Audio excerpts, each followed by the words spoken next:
Niks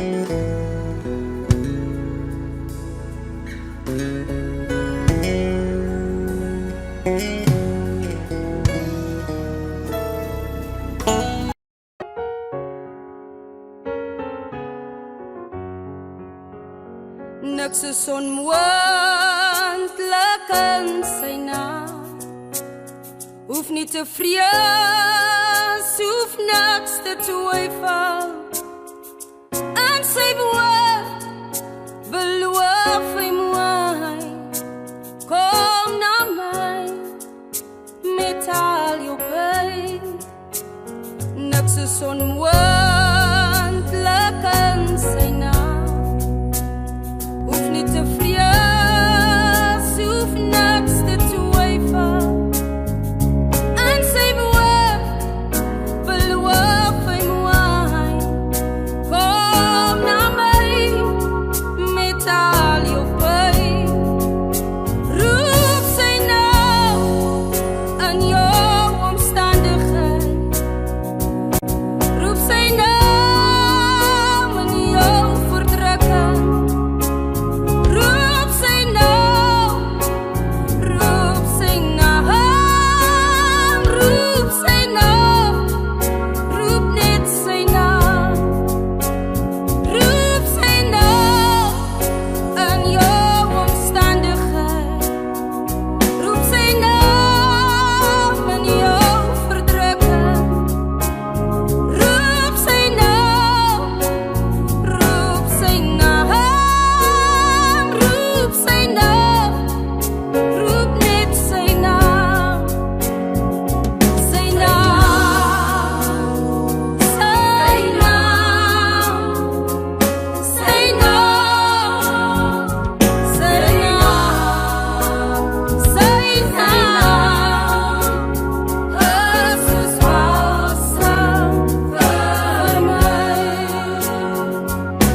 Goeie vriende, op hierdie Sondag, die 24ste Mei 2020, een Sondag waarop alle methodiste die bekeringservaring van die vader van ons genootskap, John Wesley vier.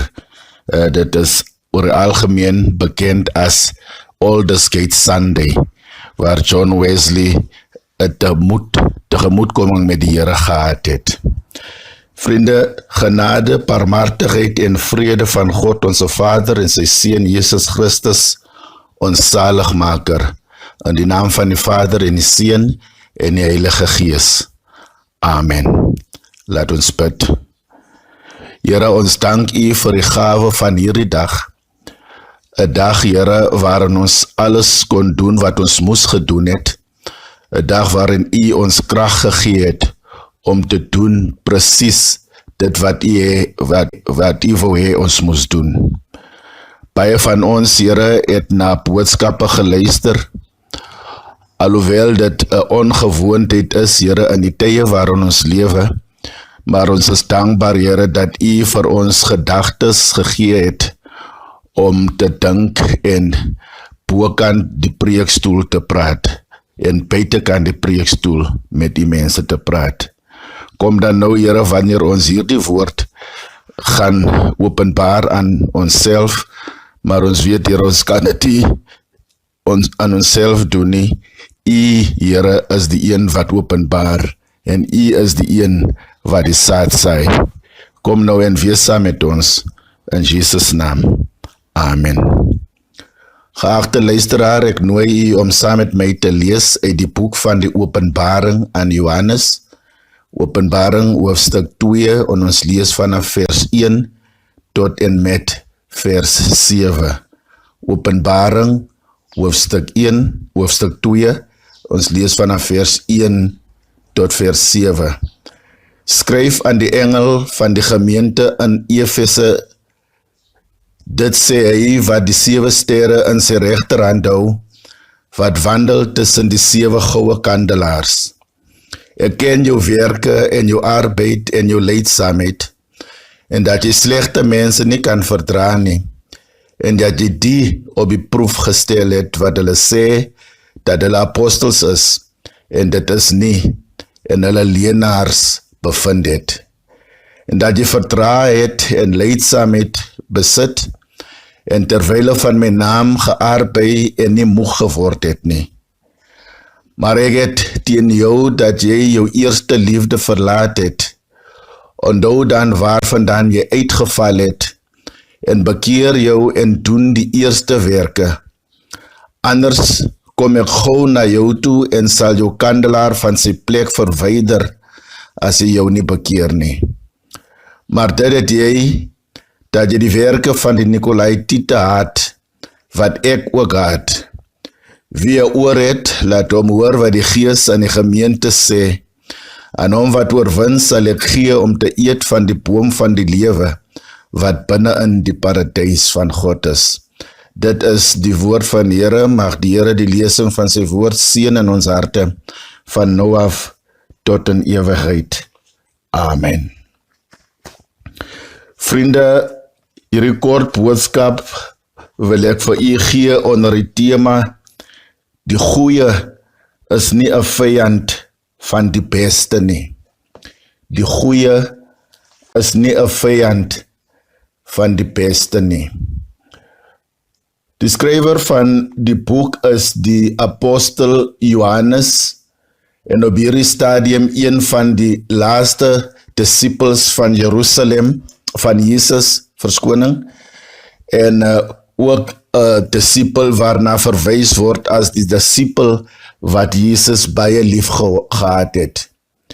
Dit is moeilike tye van vervolging van Christene deur Domitian, die gouverneur op die tyd, en ons lees in Openbaring 1 dat Johannes op die eiland van Patmos is, uitgehaal uit sy gemeente, verwyder van enige samelewing, verwyder van enige geselskap met ander Christene, met mede-Christene.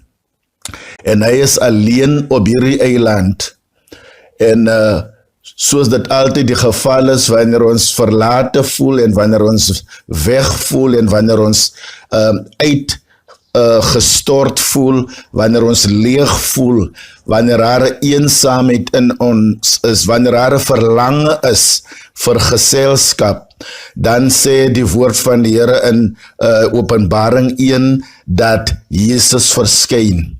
In sy tyd van pyn en lyding verskyn Jesus aan Johannes en hy gee vir Johannes 'n voorsig of 'n uitsig van wat gaan gebeur. Ons lees dat Johannes sê in vers 14, en toe ek hom sien, toe val ek by sy voete neer. Toe sê ek soos een wie nie enige gees het nie, maar toe voel ek sy regterhand op my skouer en 'n woord wat sê, Johannes, moenie bang wees nie. In jou pyn en lyding het ek 'n boodskap wat ek wil hê jy moet vir die gemeentes van Asia gee. En hier in hoofstuk 2 sien ons dat die eerste boodskap uitgaan aan die kerk in Efesië, waar Johannes 'n boodskap kry van God deur Jesus Christus, dat hy sê, ek ken jou goeie werke. Ek is bewus van die struwelinge waardeur jy gaan as 'n kerk. Ek is bewus van jou uithaal vermoë. Ek is bewus van die feit dat jy nie leenaars kan verdra nie. Ek is bewus van die feit dat jy getoets is en dat jy hulle getoets het wat voorgegee het om Christene te wees. Ek is bewus dat jy ook die werk van die van baie nasies gekyk het en hy gesien het, dit is nie die moeite werk om daardie gelowe te volg nie. Ek is bewus dat jy 'n kerk is wat in die middel van hulle geselskap het die idee en die beeld van 'n Jesus.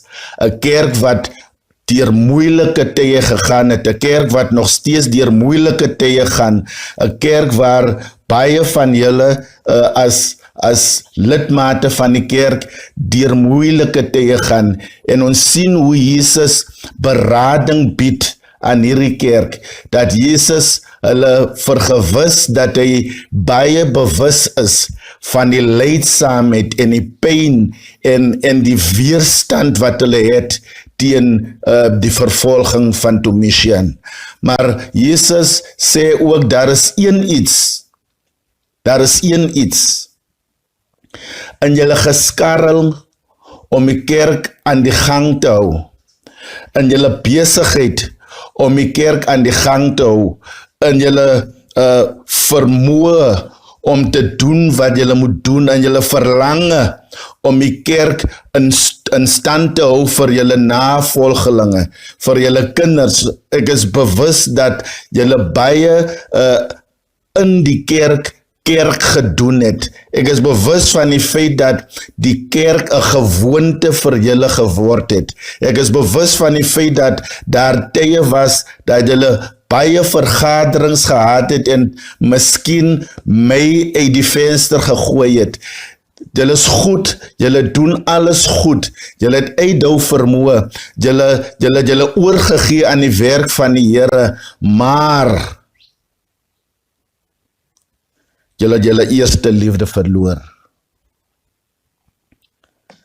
In die geskarrel van kerk doen, in die geskarrel van kerkadministrasie, in die geskarrel van vergaderings om vooruit te beplan, in 'n geskarrel van groot kerkrade met groot woorde, met slim mense rondom vergaderings, het ek besef dat julle kerk doen en kerk wees daarna toe gelei het dat julle die eerste liefde verloor het.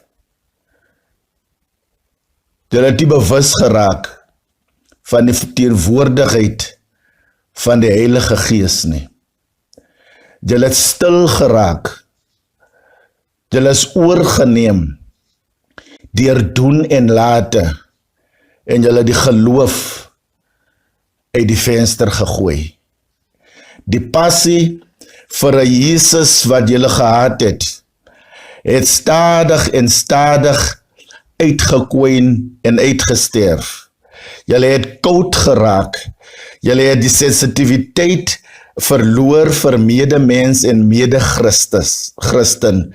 Die geskinderheid, die trots, die jaloesie, die bitterheid, gesindhede van 'n droë spiritualiteit het ingekruip. Julle het die kerk die objek gemaak om te dien in plaas van te konsentreer op die Jesus wat voor julle is.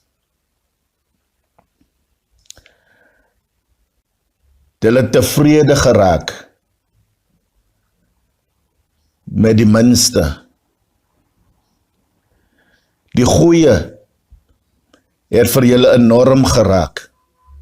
In julle woordeskat was daar 'n woord wat sê ons moet dit goed doen. Ons moet goed wees.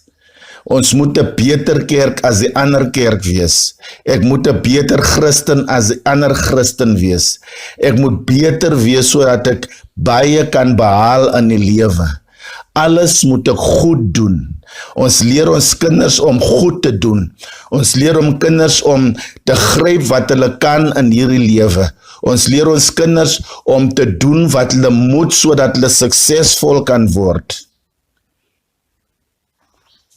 Maar ons het ons kinders nie geleer, en miskien is ons ook nie geleer, om lief te hê nie.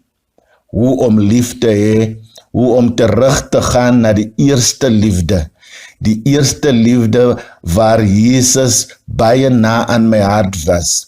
Die eerste liefde wat ek ervaar het toe ek my hart oorgegee het aan Jesus. Oor jare heen het die kerk 'n gewoonte vir my geword en my verhouding met Jesus het afgewater. En vandag word ons herinner, my goeie vriende, vandag word ons herinner dat ons moet ons eerste liefde vir Christus gaan haal. Ons moet ons passie vir Christus gaan haal. Die tye waar ons so opgewonde was, waar ons geglo het dat ons alles kan doen, dat ons daarnaartoe in staat is om alles te doen deur Christus wat ons versterk. Ons moet daardie liefde gaan soek. In 'n tyd waarin ons opgehok is in ons huise, in 'n tyd waarin ons geforseer word om familietyd te hê, in 'n tyd waarin ons geforseer word om te bly waar ons is, in 'n tyd waarin ons vryheid van ons weggeneem is, in 'n tyd waarin ons vryheid weggeneem is van ons, waarin ons beperk is en ons kom en gang, word ons herinner dat ons moet tyd neem in hierdie tye om weer ons eerste liefde vir Jesus te soek. In 'n tyd waarin die wêreld glo dat alles tot 'n einde kom, moet ons ons eerste liefde gaan gryp en soek, sodat ons die hoop van 'n beter toekoms weer kan ervaar in die genade van Christus. My goeie vriende, waar het ons ons eerste liefde gelos? Ek wil afsluit. Toe ons jong manne was, het ons altyd meisies nagevolg en na 'n lang gesprek om die meisie te oorreed, en as 'n mens sien dat daar 'n positiwiteit is in haar gesindheid, te vra jy haar, gee my iets om aan vas te hou, gee my hoop, sodat wanneer ek môre kom, dat ek weet die grond is vrugbaar, die grond is sag vir my. En dan gee sy 'n steen of 'n klip. En ons lees in vers 17, waarin ons nie gelees het nie, word dit gesê, aan hulle wat uithou, aan hulle wat volhou, gaan daar 'n wit klip gegee word. Maar die klip is wat ons opgewonde gemaak het. Wanneer ek die klip onder my kussing gesit het en uitkyk na die son wat môre gaan opkom, dan is daar 'n warmheid in my hart oor die liefde wat ek voel oor die dame. En Jesus herinner ons oor daai dae van opgewondenheid, waar ons nie kon wag om die meisie weer te sien nie, waarin ons alles in ons vermoë gedoen het om ons beste voet voor te sit. En vandag word ons weer herinner in hy kinderlike opgewondenheid oor Jesus, waar ons geglo het, Jesus is alles daartoe in staat om ons situasies te verander. So my vriend, vanaand wanneer jy luister na hierdie boodskap, wil ek vir u sê, as het gelyk het of u eerste liefde afgewater is, gaan soek daar die liefde, gaan op die knieë en bid en soek Jesus se gesig in hierdie tye van hierdie virus, want dit is net wanneer ons Jesus se gesig het, wanneer die liefde weer vlam vat in ons geestelike lewe, wanneer die liefde vir Christus weer vlam vat, dan sal ons eers weer die goedheid van Christus en die genade en die gemaklikheid in Christus weer voel. Ek bid dat die Here met u sal wees en dat die Here u sal lief hê met die eerste liefde wat die Here u eerste mee lief gehad het, en dat hy ons genade sal gee om hom te sien en om lief te hê in hierdie tye. In Jesus naam. Amen. Here, ons dankie vir die woord, ons dankie vir die uitlegging van die woord, ons dankie vir die Heilige Gees wat ons help om die woord te vertolk.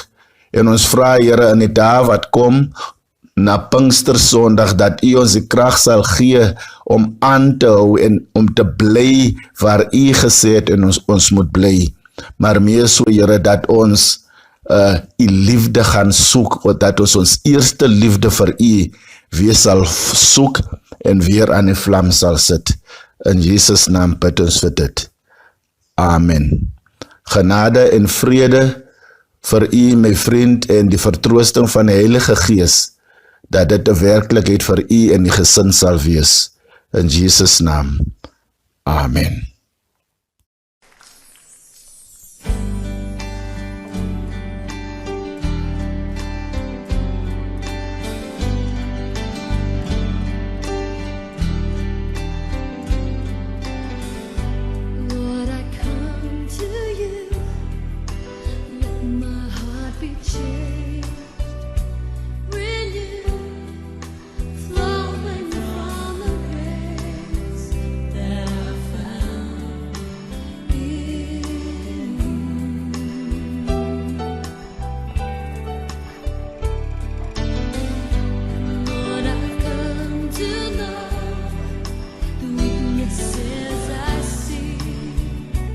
In the